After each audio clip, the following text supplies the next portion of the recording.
Welcome to a Delco Nerd Network podcast. I'm your host, Anthony Ragucci, and this is Replay, Relive, and Re-Experience, or as we like to call it, Re3's, right? You guessed it. We do all three of those things to our favorite video game series. In this edition of Re3, we'll be replaying, reliving, and re-experiencing the Halo franchise, starting with Halo Combat Evolved and ending with Halo 5 Guardians in anticipation for Halo Infinite on December 8th. Here to go on Master Chief Saga with me, as always, the triple threat, Chris Trio. We're back. And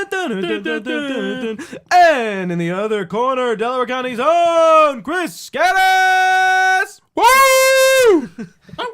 Apparently, we're wrestling. We're hyped. It's like today. the WWE. Yeah. In this bitch. We're on the penultimate episode. Here we are. End of the line, boys. End of the line. End of the line. Halo 5. Halo 5. Halo 5. The game we've been most interested in getting to, I feel. Especially me. Yeah. Yeah. Chris's first time. Me and Trio's probably third because we did campaign. We did a legendary, we did a legendary co-op run.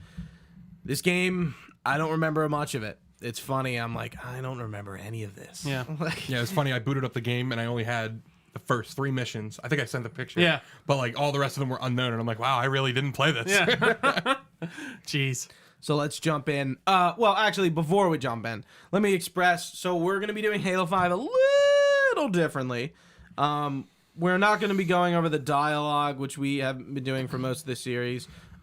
Just in the preference of time, or the interest of time. There's a lot. Yeah, there's a lot of dialogue, and it's just like, you know, well, it's going to be a little bit more conversational. We're not going to be going over a lot of things, you know, kind of at the end of the ropes here. There's not as ton of lore as there used to be, like there was in Halo 1.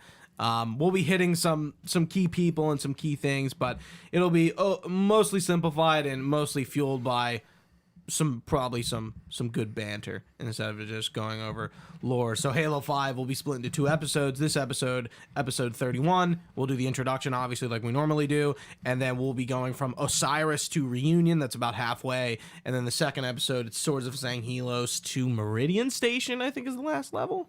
No, I'm totally Meridian wrong. Station's like 3rd level. Yeah, I don't know the list. I don't know these level names. Yeah. It's called Guardians.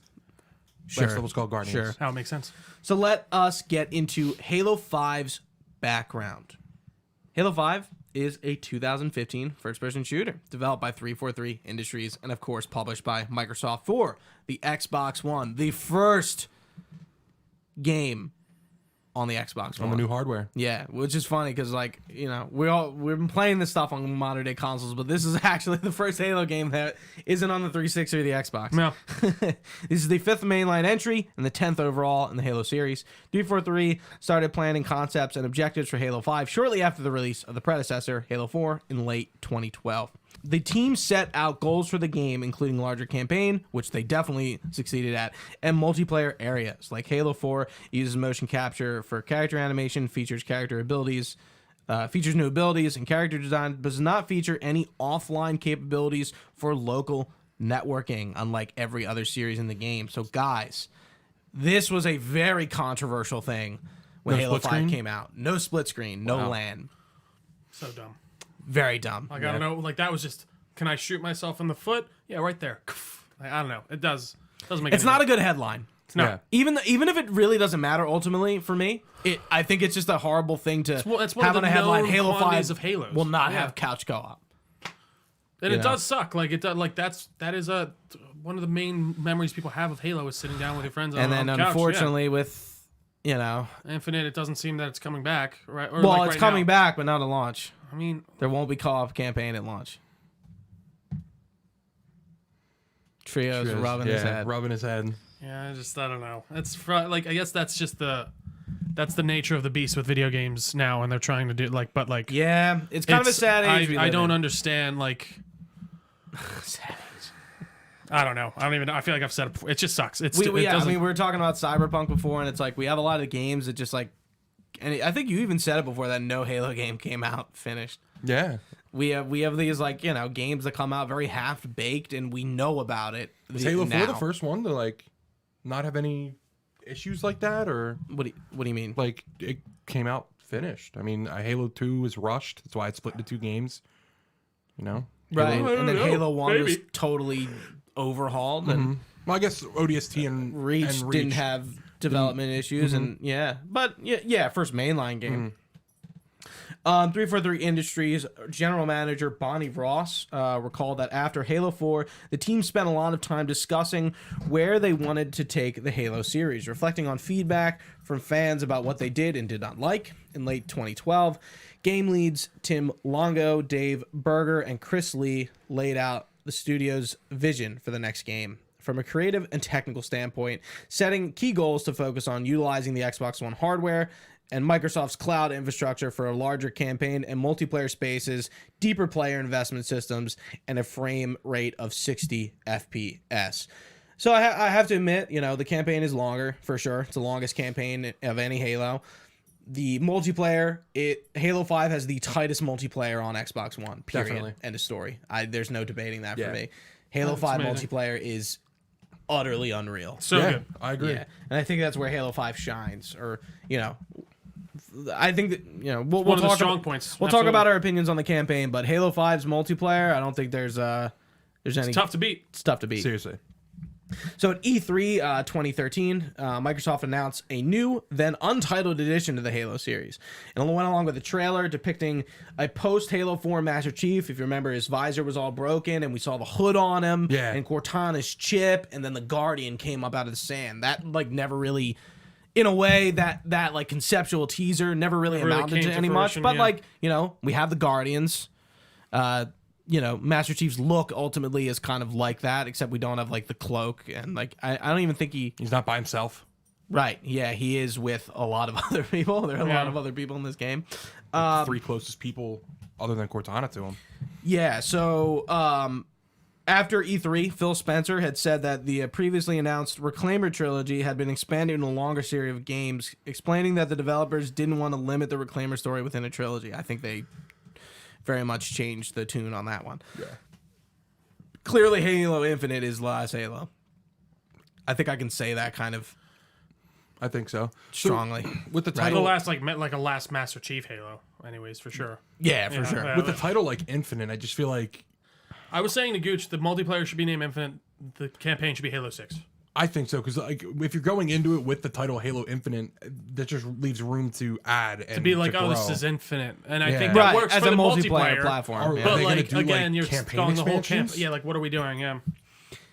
The Master Chief Collection gave players an exclusive access to Halo 5 Guardians multiplayer beta, which began on the 20th of December 2014 and ran until January 18th, 2015. In response to the negative coverage of the Master Chief Collection's broken launch, O'Connor announced that Guardians would not have been broken at launch, which, from what I remember, was not. Yeah. Narrative designer Morgan Lockhart described the co-op nature of the campaign as the most difficult element of the game. Speaking about Cortana's fate in Halo 4, O'Connor stated that Halo 4's story was focused on the effect that Cortana's sacrifice and loss would been on Master Chief. He also noted that the effect would be reflected in Halo 5 Guardians with a story that explores how Master Chief copes with lost and past memories.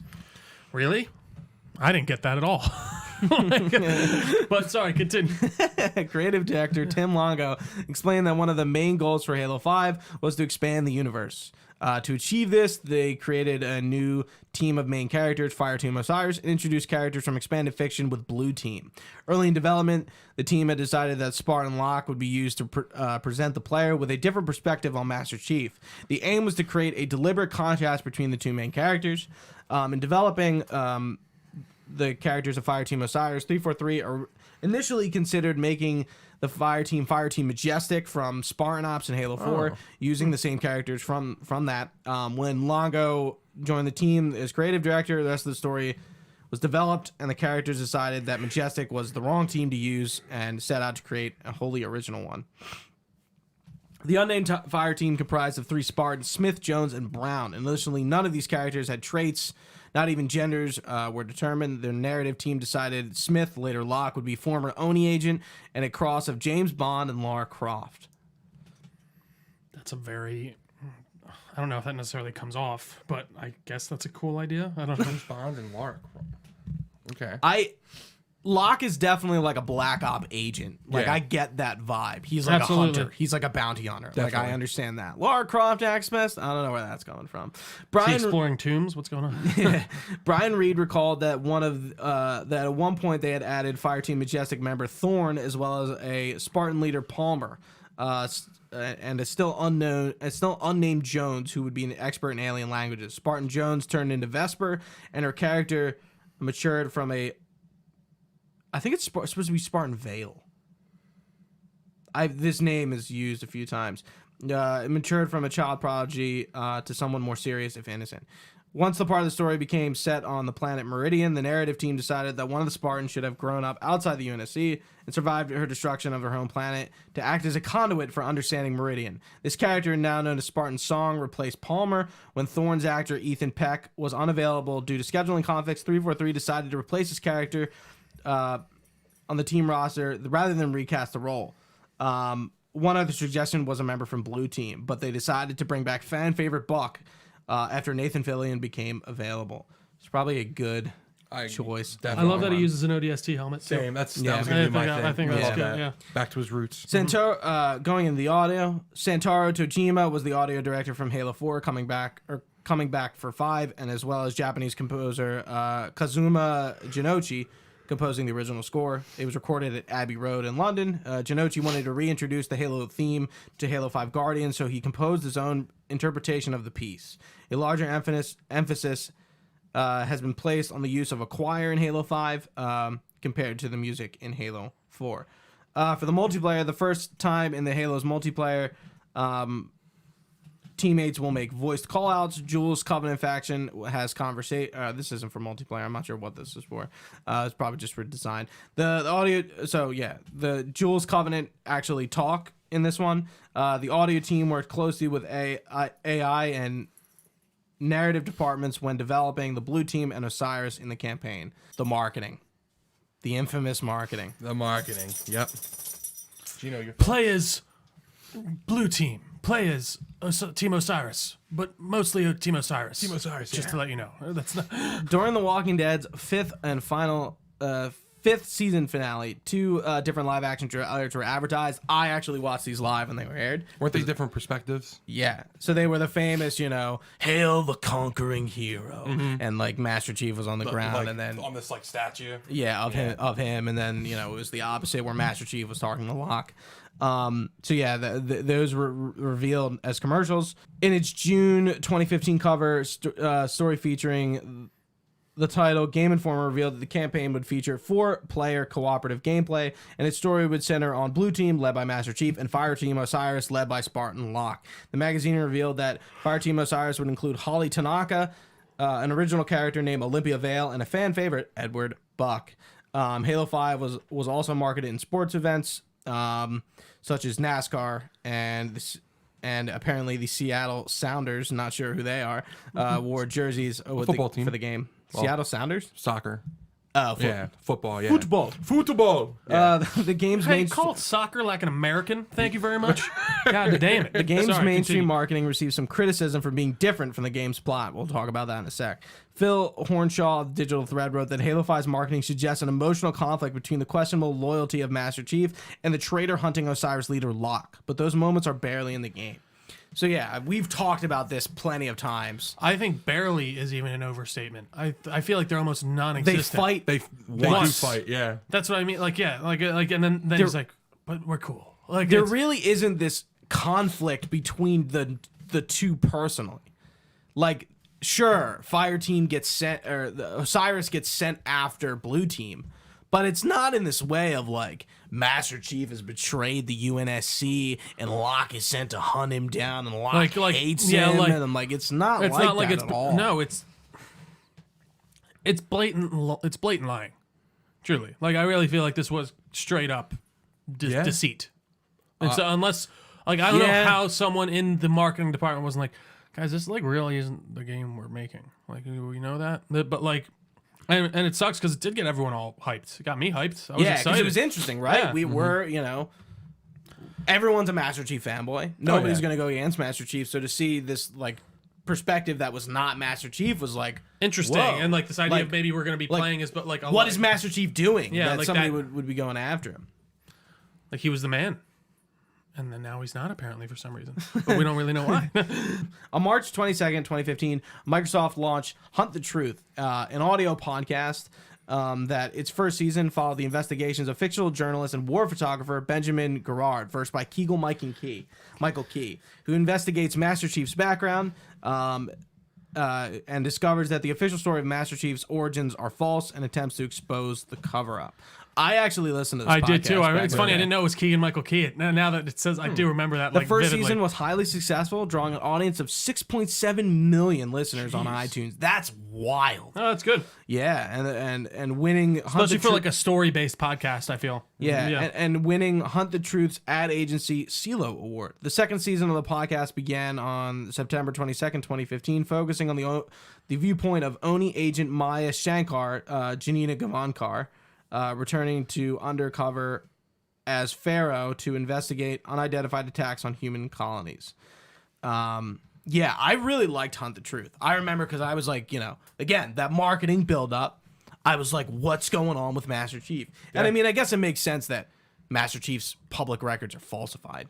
Nobody knows. No, yeah, because the idea is probably it's almost like Homelander and the boys. They're like, it's like, well, he grew up on a farm and he joined the military because he really wanted to, and he needed to fight and that's when he underwent the Spartan training program when he was of age and could make that choice or whatever. But yeah, no, I think that's interesting for sure. Halo 5 Guardians received an aggregated score of 84 out of 100 on Metacritic, and then we'll talk about this at the end. Obviously, It's funny. I was like looking at that while we were doing the last which one. is like, not bad. that 84 out of surprises me. 100. No, yeah. It's still sitting at 84. Yeah, Yeah, based on 101 reviews, which is generally indicated as favorable. First week global sales of Halo 5 software and hardware totaled more than 400 million, making it the fastest selling Xbox One exclusive. Halo 5 made the biggest sales record in Xbox history and was also the best selling digital title. Within the first 5 days of release, Halo 5 was the best selling game of October in the United States, according to NDP Group, which tracks physical sales from retailers. In November, Halo 5 was the 8th best-selling game according to the NPD figures.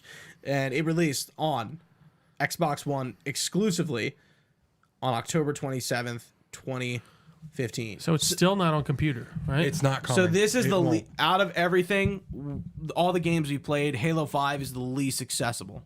Which to the That's point interesting. where Chris Like, had to which is acquire hilarious an 'cause it's Xbox the One. late- yeah. require an Xbox and a controller, one from two separate people. Jesus, That's funny. That is we hilarious. appreciate your dedication. Of course. To that. Yeah. Interesting. Again, I do remember being on the camp. I remember everyone talking about like this campaign's okay, but we were on the multiplayer Yeah, man. every Trying to night. think. Yeah, I was. Yeah.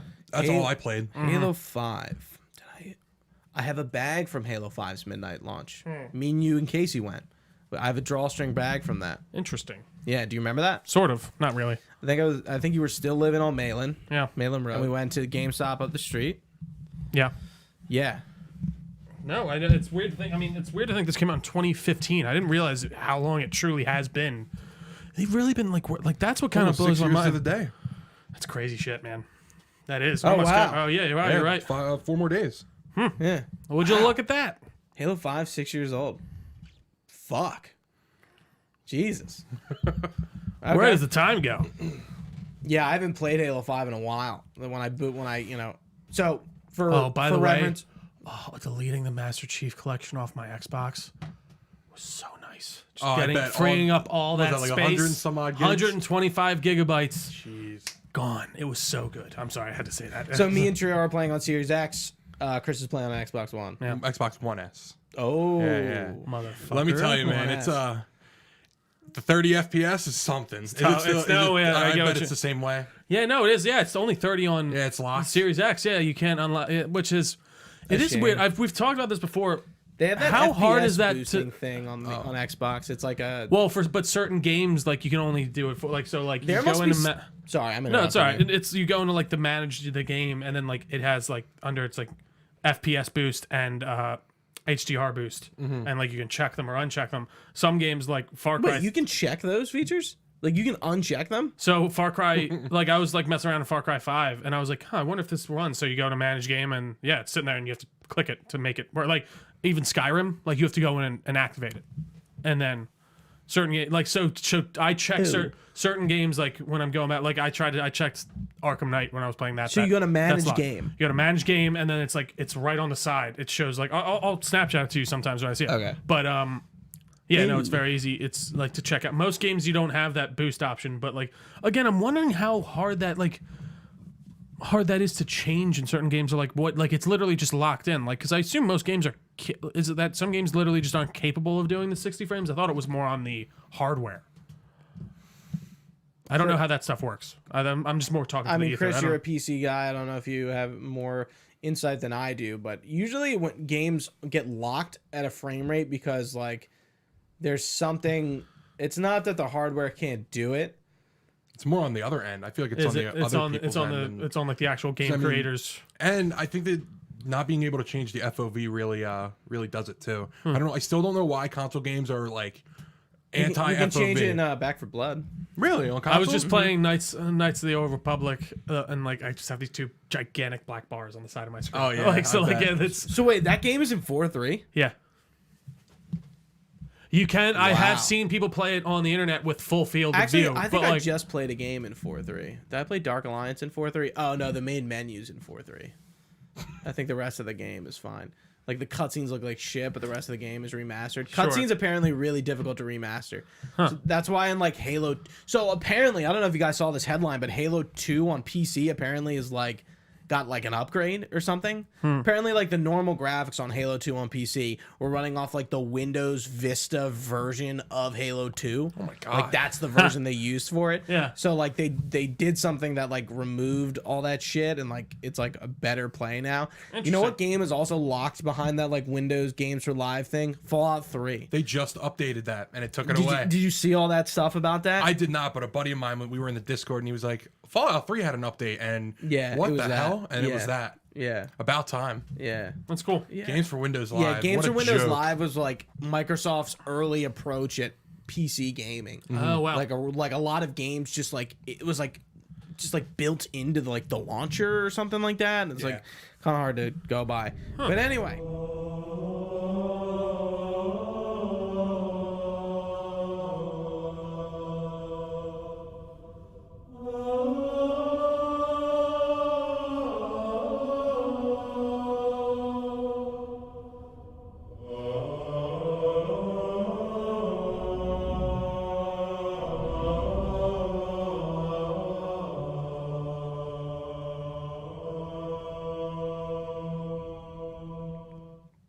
It's been 1 year since the events of Halo 4.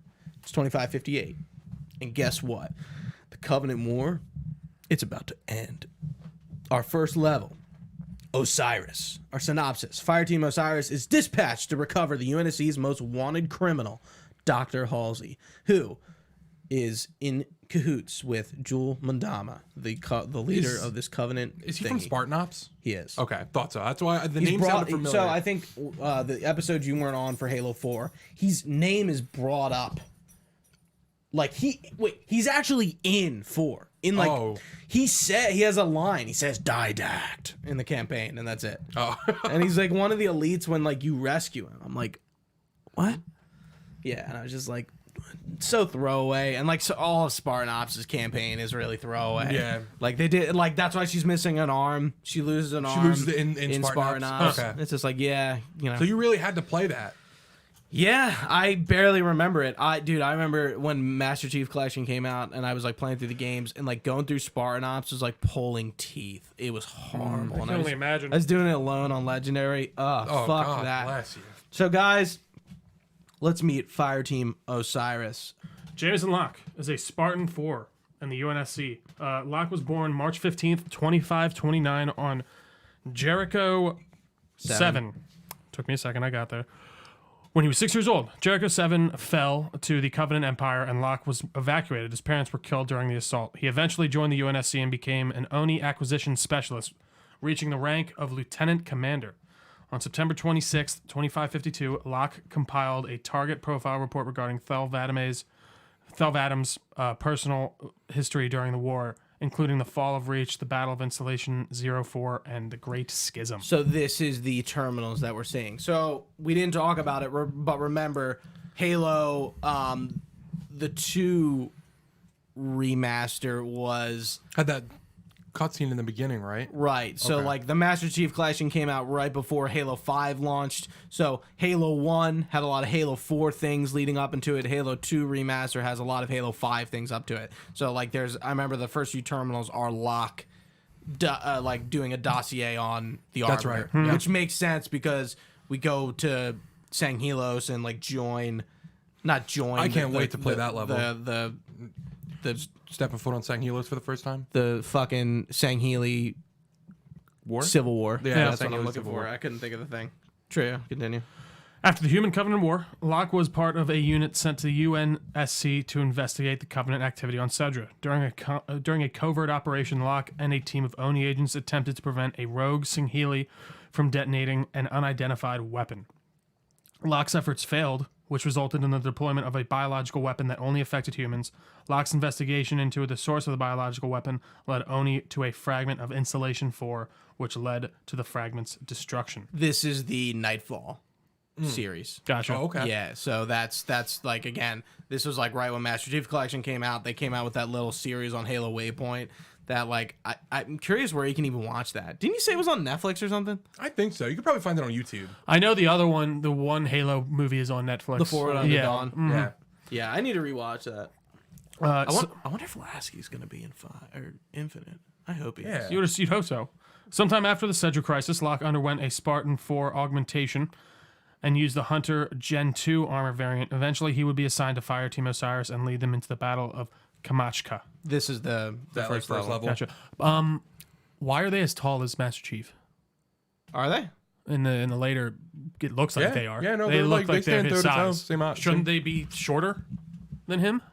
Maybe it's the. Don't ask. No, but like, am I wrong in that? Maybe it's the, No, I don't like think the you are. augmentations. Maybe. Maybe it's their Well, they get help, but yeah, injected no, and it's shit? just I don't. Maybe they got more, but like I don't think it like, is. even like Palmer, because Palmer's a Spartan 4. I thought that's what I was curious if these were like Spartan 5s, like something closer to. They're also Spartan 4s. So yeah, I was wondering why I was curious as to why they were the same height. I'm getting ahead of myself a little bit, but still. Holly Tanaka is a Spartan 4 of the UNSC. Tanaka was born in the colony of Minab on July 9th, 2530. In 2550, Minab would be destroyed by the Covenant. Tanaka would then go to serve in the UNSC Army after the Human Covenant War, being a non-commissioned officer serving in the 412th Engineer Command. In 2556, is this a she or a he? She, Tanaka, yeah. She joined the crew of the UNSC Cascadia, to rescue survivors of the planet off the planet of Clayel?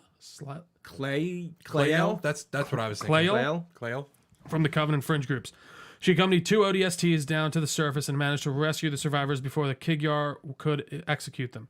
Afterwards, Captain French recommended her for the Spartan 4 program, at which time she was accepted and received the augmentations and training.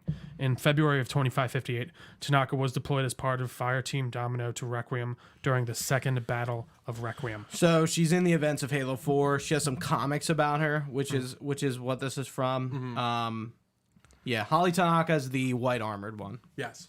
Yeah. Then we have Edward Buck. Obviously, we don't need no introduction. Right. Buck's back. Yeah. Olympia Vale is a human post-war political liaison affiliated with the Office of Naval Intelligence. It is hard. Stop. Yeah. Liaison? I don't know. It's just that sentence. With Post-war political liaison. Affiliated with the Office of Naval Intelligence. It's a bit of a tongue twister. Okay. Olympia Vale was 11 years old when her parents divorced. Her mother, an officer in Navy Signals Intelligence, was promoted to captain and subsequently reassigned to UNSC High Command on Earth. The trip took Olympia and her mother 6 months instead of the regular 6 days because their ship's slip space drive broke down. During those 6 months, Olympia taught herself to understand the Sangheili language. Which she talks about. She does does bring that up. Yeah. Upon graduating from Sydney University, Vale joined the Office of Naval Intelligence, working in signal intelligence like her mother. She soon began to work as an ONI special liaison with the United Earth government negotiations with the Arbiter. Vale was present during the expedition to the Ark, and in 2558, Vale was assigned to the Spartan 4 Fire Team Osiris, led by Jameson Locke.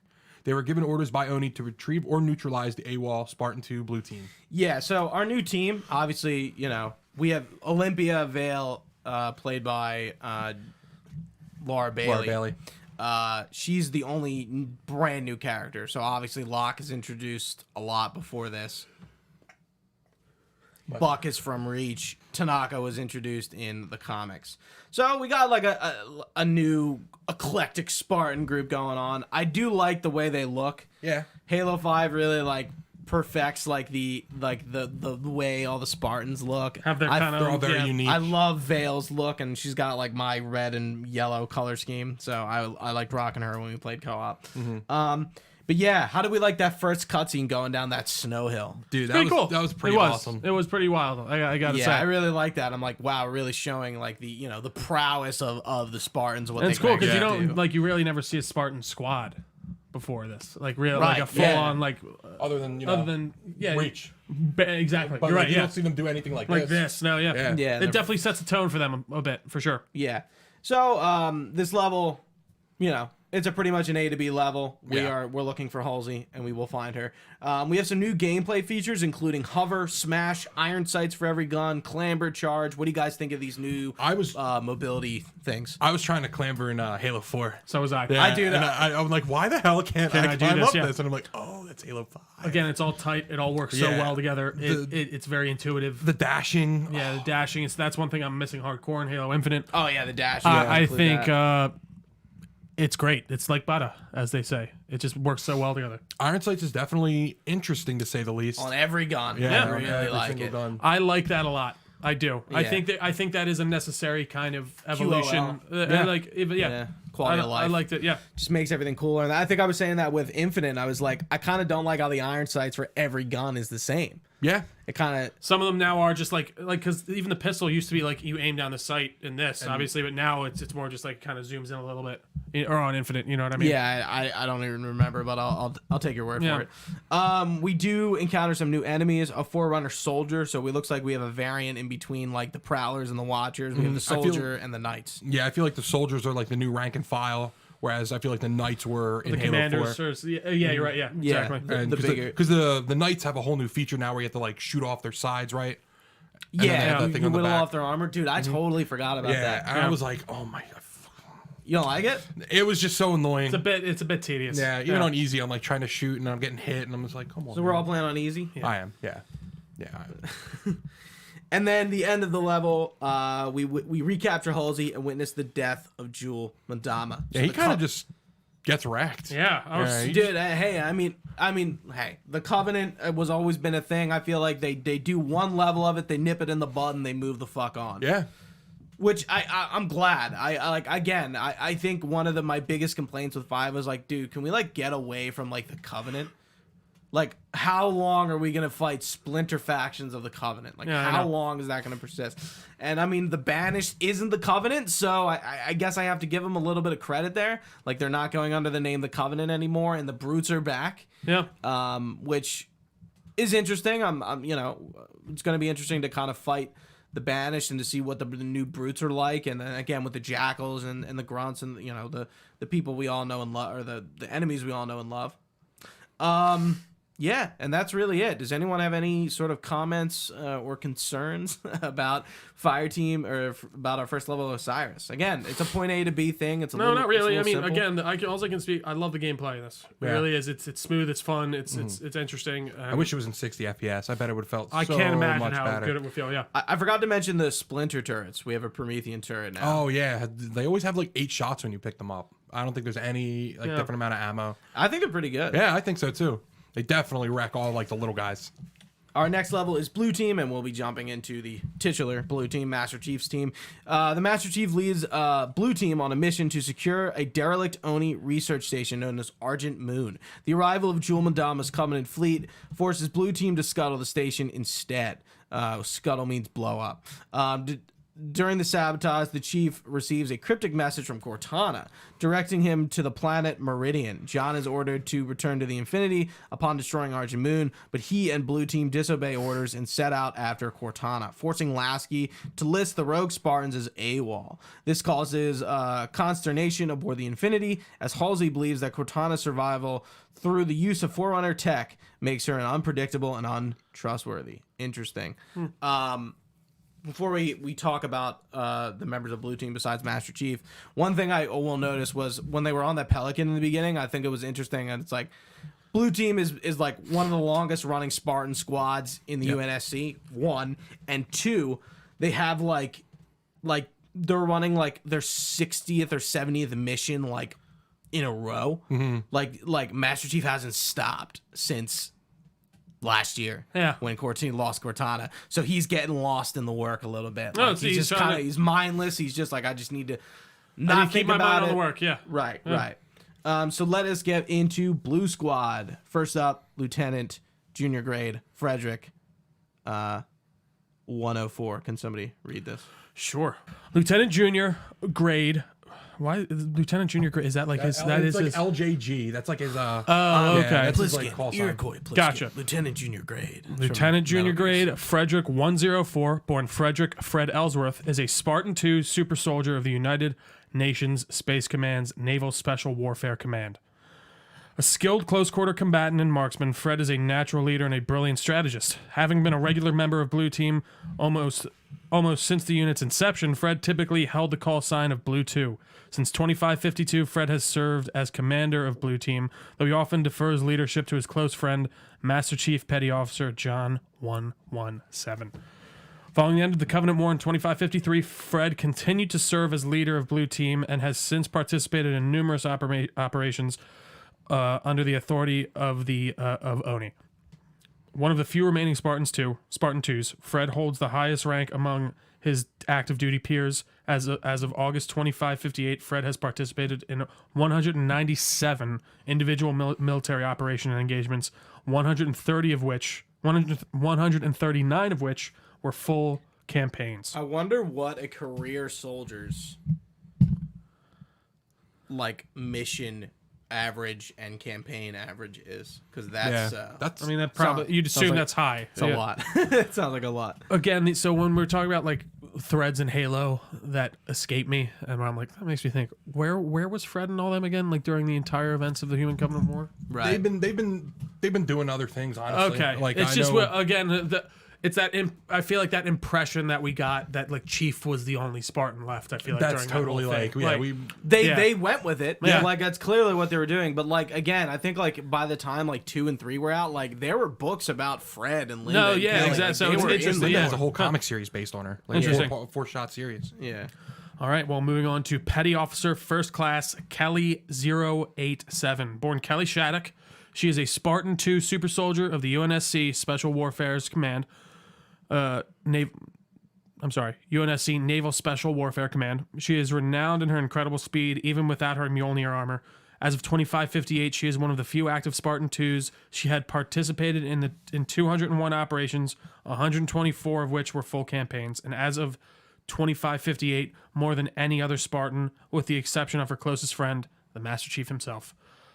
Her most prominent assignment is with Blue Team, in which she continues to serve as General Combat Operator as of 2558. Kelly Shattuck was born on the Inner Colony world of Imber on September 21st, 2511. She was so she's old, right? She's fucking in her 50s. Yeah. I was thinking that. 40. She is 40. She's 47. 47. Yeah. Wow. Holy shit. She was conscripted into the Spartan 2 program at the age of 6 in 2517, when she was singled out as physically and intellectually superior by Dr. Catherine Halsey herself. During her abduction, she eluded the retrieval team for 6 hours, but eventually came forward when she thought the abduction was a game for her birthday. Interesting. After her Spartan augmentation procedures at an Oni medical facility, Kelly was close to death. She was the slowest to recover from the operations, and many of her fellow Spartans were afraid that she would not make it. She did, and her already amazing speed was even further augmented. Master Chief noted that she was, quote, almost untouchable. No one could touch her, even if she didn't want them to. And a little bit of trivia for you. In Halo 4, during the beginning level shutdown, one of the Spartan 4s lounging around the hangar bay can be heard saying, "I wish 87 were here. We could have really used her speed back there." Her unique base attributes are increased movement speed, faster shield and health regeneration, and faster reloading. So does that actually happen in the camp, like, if you play as her? Yeah, I would assume so. I would assume so. Huh. Fred didn't have like any unique attributes when I looked through, but Kelly and Linda do. Kelly's... Wait, Linda's sniper is a unique sniper when you play as her. Huh. Yeah, interesting. They talk about it, how her sniper is, like, different from, the standard That's cool. one. Petty Officer First Class Linda 058, call sign Sierra 058, born Linda Pravdin, is a Spartan 2 super soldier. She is one of the few known surviving Spartan 2s and is best known for her skill with the sniper rifle. Linda often served as the primary sniper and scout of Blue Team. By 2558, she had engaged in a total of 189 military operations, of which 174 were full campaigns. That's crazy. Mostly all of her operations have been full campaigns. Yeah, that is crazy. How long is a normal campaign? That's a good question. I would think a few years, but that couldn't be it. Yeah, maybe. I don't know. Maybe Is a like campaign a month. like a run on a planet, or like in like World War II was like a campaign, like Yeah, it's like you're trying, like it's like the campaign in super soldiers, Africa and stuff they're like probably that. getting shit done. Yeah, in a couple probably weeks. within like a month, like maybe a month each. I don't know. Who knows? wild. As of most recent knowledge, Linda continues to serve alongside Blue Team in highly classified operations. She was the very first child identified as a candidate for the Spartan 2 project. Ultimately, she was numbered the 58th out of 150 children of similar age that have been selected based on specific genetic markers for inclusion in the Spartan 2 program, which only had facilities and funding for half that number. She was stolen from her bed while she had been sleeping, and a flash clone was used to take her place. Linda is notorious for her unparalleled abilities with the sniper rifle. John and Frederick have noted on several occasions that she makes sniping seem like an art. She never requires a spotter, and her accuracy allows her to pull off remarkable shots. On one occasion, she was able to take out 2 Covenant Banshees in mid-flight by shooting the pilots. In addition, she once eliminated 2 targets so quickly that even the Master Chief couldn't tell who she had targeted first. She is notably the quietest member of Blue Team, excluding John, and has been labeled as a lone wolf. John once described her as the emotionally strongest Spartan, and she does not rely on other members of her squad for advocating support on or off the battlefield. Some trivia: in Halo Combat Evolved Anniversary, Linda's life signs can be seen aboard the level Pillar of Autumn in Anniversary mode on red terminals in both sections of the Cryo B control room. Her heart monitor showing that her vital signs have flatlined. Her name, Spartan tag, and rank appear on the screen. She is stated to be a petty officer, but her grade is not specified. And her unique base attributes are the ability to have a motion sensor with smart scope, increased motion tracker range, and faster shield and health regen. Huh. Yeah, I never knew. Obviously, I never knew because I've never played co-op, so I never got to play as the other characters. Yeah, so. I think that's one of the cool parts about co-op. Like I remember when we played. That is, like when you are co-op and you're not player one, like you get to play as like the other characters instead of like even just playing as Arbiter was kind of like trivial. I think it was cool. Once you got to a certain point, but like I'm like, oh, I get to play as like Vale and I got this cool armor, or like I'm Linda or Fred. I'm like, it is cool. You just get to look different and kind of be like an actual like important person. Yeah. Like I know Halo 3, like we mentioned those 2 elites that are like canon, but like they just look like 2 variant elites. Yeah. So the only really notable thing, again, another level where you're kind of going to point A to B, and then isn't this level like super dark and it's almost like horror-y? Was I thinking of the wrong thing?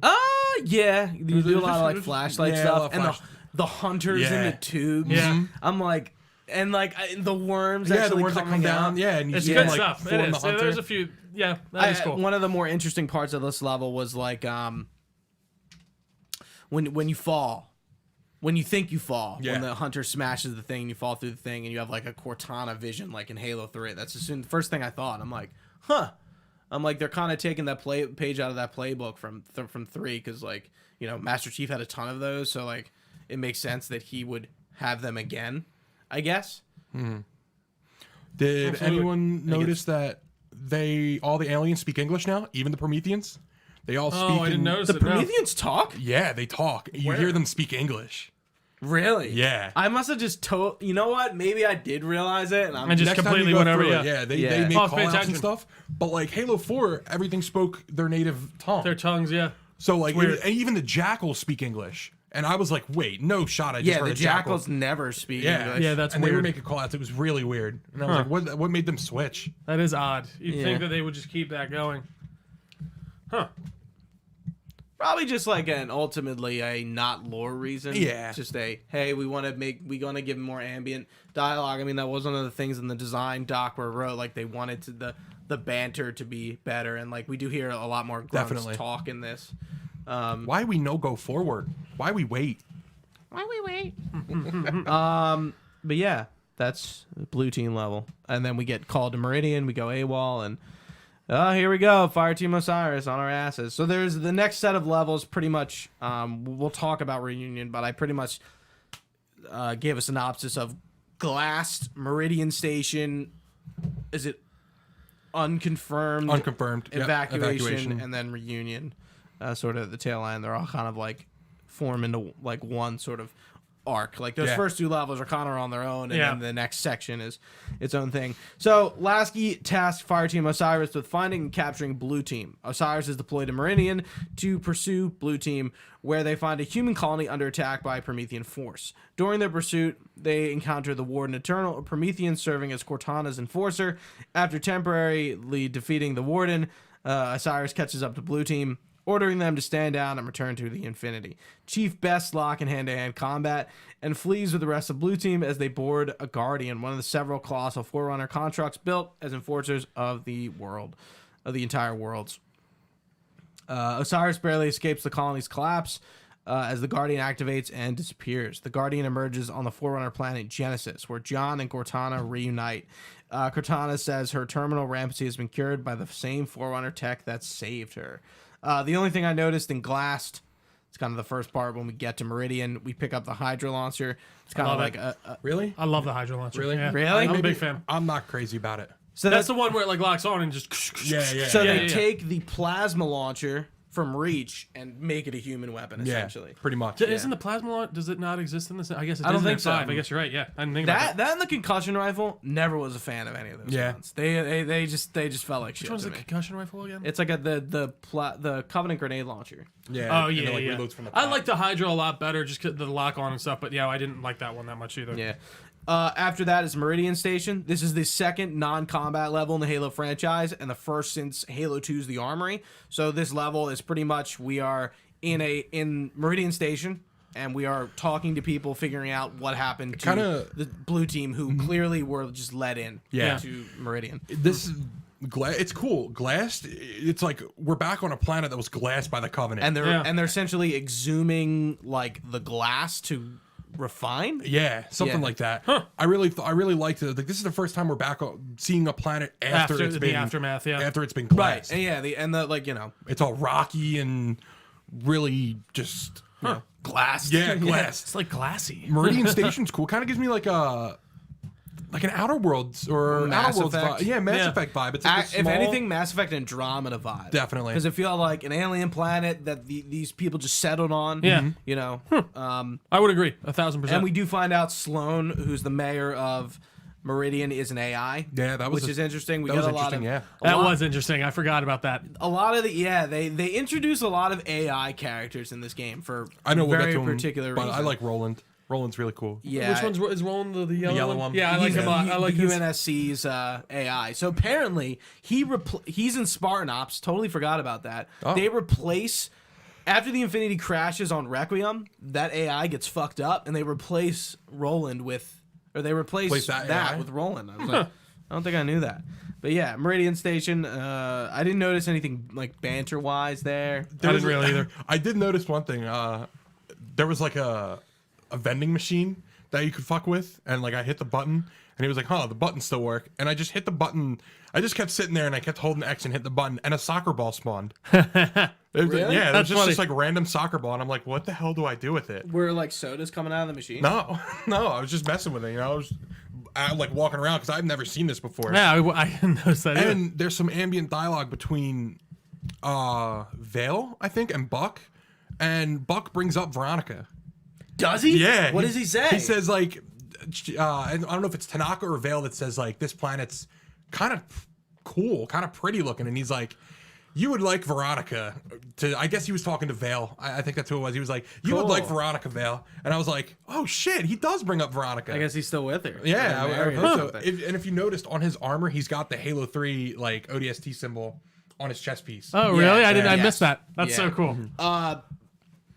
Locke has the Oni symbol, and I'm not sure if Tanaka or Vale have a symbol. But it's cool. Like Vale is like she's a Spartan, but she's like a political liaison. Like they mentioned, so she knows Sangheili Because she spent all that time, and she like translates the Sangheili. That is really cool that the elites are speaking, and it's like very interesting because we've never seen a role like that in Halo from Absolutely anyone. not. But it makes sense because like in the Iraqi War, in you'd World have War those. II, You'd have those there's soldiers. always a few soldiers who like know how to speak the native language. Of course. To, like, no, that makes total communicate sense between the two sides. Absolutely. yeah, I found that really cool. I was like, oh man, it's a nice callback. He still brings up Dare, so maybe It's they really are still cool. together. Maybe they're maybe they have knows? a family. Who knows? The next level is unconfirmed, where we have our first battle with Warden Eternal. Just a little bit of a dossier on him. Warden Eternal is a forerunner Promethean AI and the keeper of the domain and its secrets. Following Cortana's supposed death after the Didact, she was instead sent into slipspace and arrived at the domain on Genesis. The Warden was intrigued with Cortana, believing that she would uphold the mantle of responsibility, admitting that were she not intelligent, he would have burned her from the domain. Let's talk about Warden Eternal. Again, Halo does not know how To do these villains, it just doesn't. And just especially since we'll see him like 5 more times. So I'm playing on easy. You guys are playing on easy. Yeah, we see him in Reunion once. There's two times in this episode. Oh, okay. I picked up the incineration cannon and one shot him in the back, and he left. Yeah, no, it's really easy when And I was like, on Legendary. it's impossible. It's so Really. fucking hard. He's so fucking hard. Yeah, I remember that. I remember us just being like fucking grinding our heads against the wall, just trying to beat him. Man. You know what I forgot though? What we didn't mention? There's a revive system now in co-op. Yes, Yeah. there is. Yeah. It's in single player too. Oh yeah, you're right. They'll You're come right. and they'll res you. Yeah. They're a little stupid, but they'll get there. I haven't died yet, but I revived Buck Yeah. once. I was like, yeah. Buck makes some cool I accidentally ground slam next to him. He's like, "Hey, watch where you're going." And, You fucking idiot. Hey, he's a fucking great moron. character. Hey, buddy, you better watch where you're going, punk. Like, Don't call me your buddy, teammate pal. here. And then at the end of this level, we get our one and only fight between Locke and Chief, and it is really cool. And Yes. I recalled back to when I think we were talking about the Spartan 4s and how they were saying that without armor, a Spartan 2 could decimate a Spartan. A Spartan 2 without armor could decimate a Spartan 4 without armor. But when they're in their armors, a Spartan 4 is like almost an equal match to a Spartan 2 because of the Mjolnir mark. Yeah, and Interesting. Because of the most recent iteration of Mjolnir.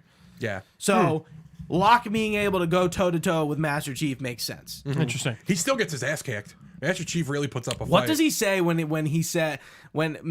Locke says something like to Master Chief and he goes like like we'll handle Cortana. He's like the hell you will. Yeah, the he's hell like, you are." he says like, the hell you will. Yeah, I'm like, geez. I'm like, you don't see Master Chief react like that ever. Yeah. That was good. And yeah. he gets mad at him He because snaps. dude, it's so funny that like Cortana is just such this like trigger It's a point. trigger Old point man for him. still got it too. Yeah. He can throw people around. Yeah, and that's where his visor breaks. Yep. I'm trying to think what else happens.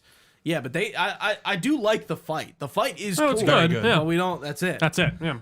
They'll become friends in like 7 And levels. you're not even. Yeah. Spoiler, I knew that. So like he throws that armor lock thing, the armor restraint on him, and like Locke's about to really pull the trigger, about to shoot our man in the face here. Yeah, He's pretty- ready. I Yeah. wondered like that's such a weird. I'm curious like what any other soldier in that situation, like Master Chief, like You're I pulling gotta- a gun on Master Chief. Yeah, like that's crazy. Like he clearly like he does. The marketing. He's following orders. Build up this hatred that Locke supposedly has for Master Chief, but like that's But never it's not really, that he's just doing his job. right. It's Yeah. never really communicated. He's that, following Locke orders. Has like some personal vendetta against Master Chief, which Yeah. which he doesn't. Our next level is evacuation, so we have to escape Meridian. Backtracking. Yeah. Backtracking is back. So, Halo 4 backtracks in... Fuck, what level is it? Oh, man, kill me. There's a level there's a level in Halo 4 where you go back through a similar part. I'm trying to remember what it is. I think it's one of the earlier levels. I can't think of off the top of my head, man. This is gonna kill me. It's not any of the levels we talked about today. I'm trying to think about the first ones. Requiem, Forward Unto Dawn, Requiem, Reclaimer. There is one level in Halo 4 that repeats, or maybe there's not. Is it not the one? Is it not the jungle? Aren't you going through that jungle a lot?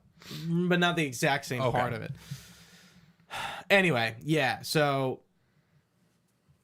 yeah, we get a repeat level here where that comes back into play.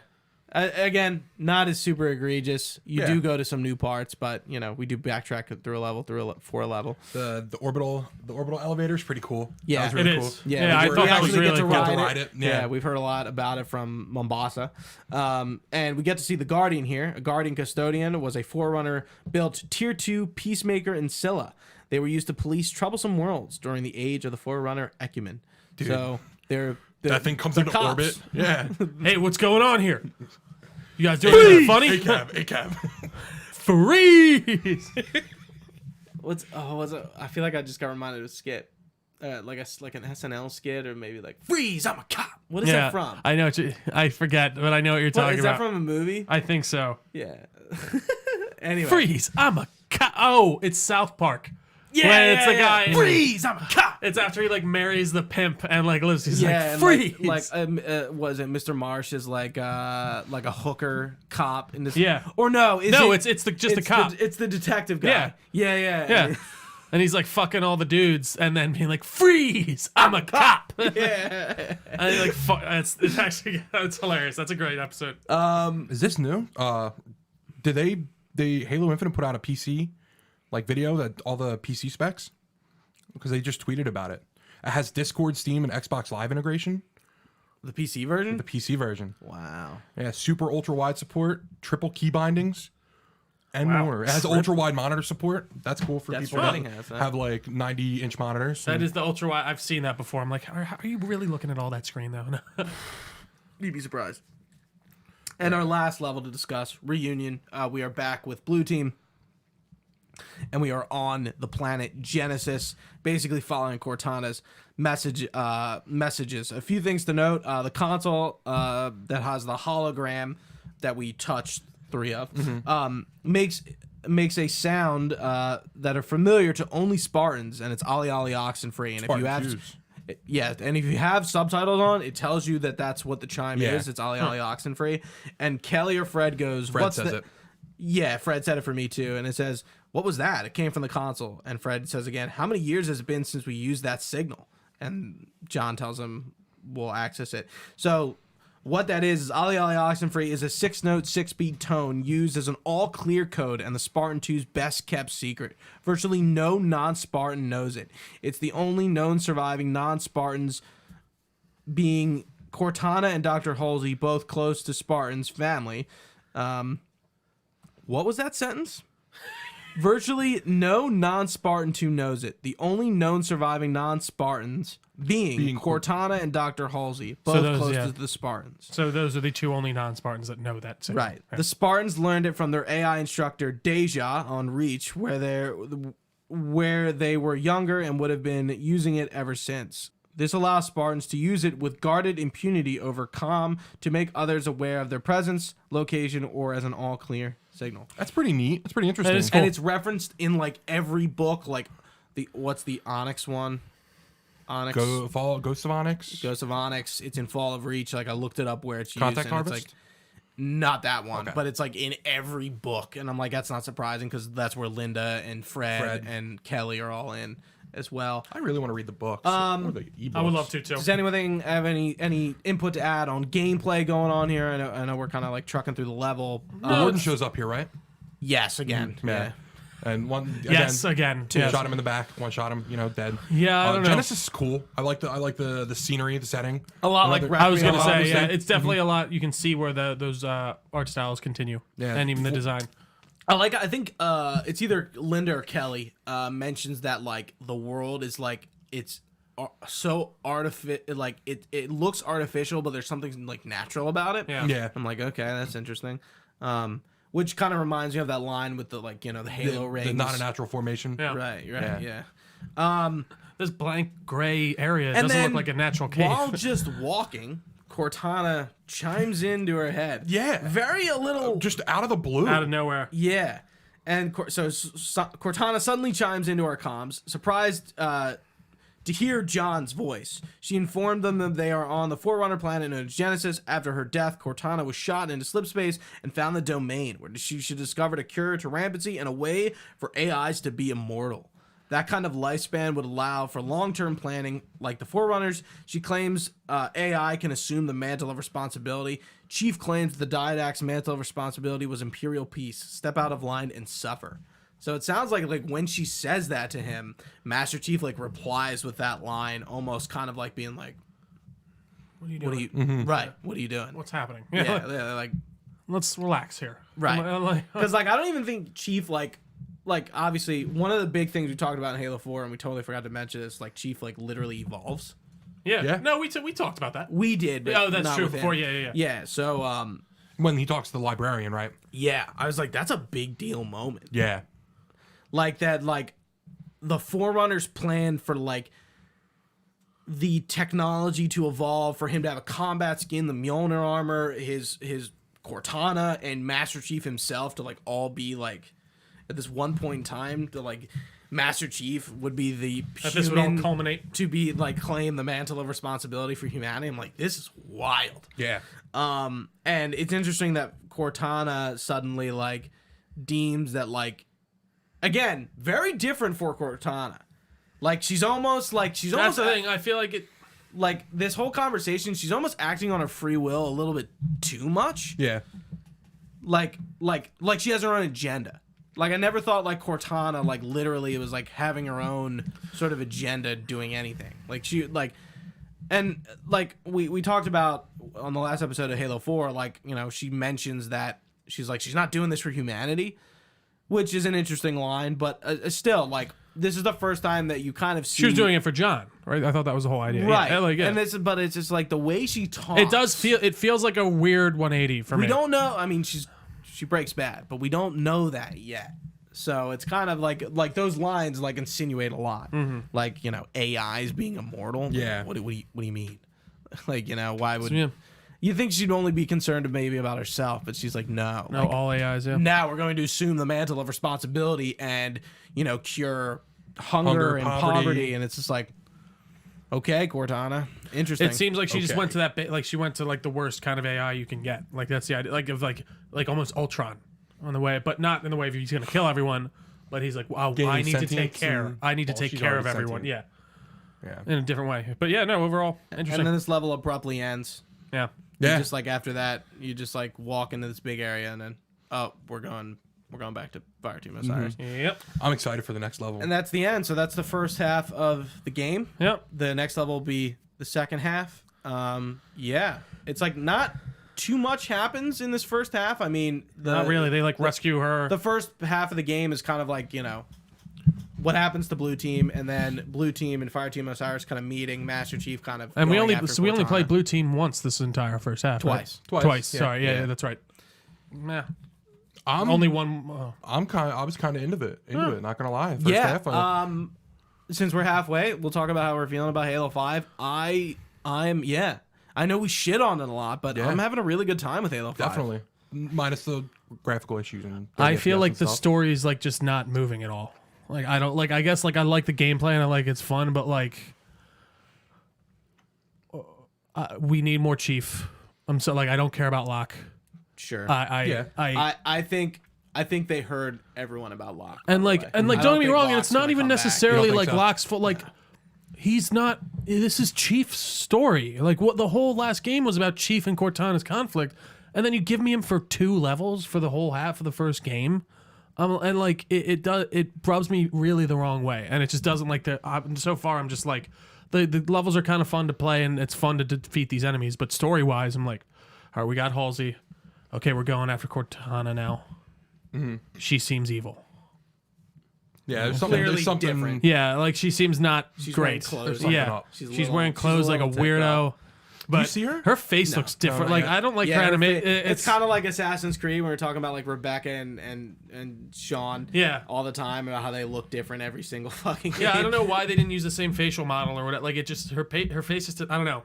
It looked odd. I wonder what they modeled, who they modeled her after. I know her voice actor. I don't think it's Jen Taylor. Her voice actor.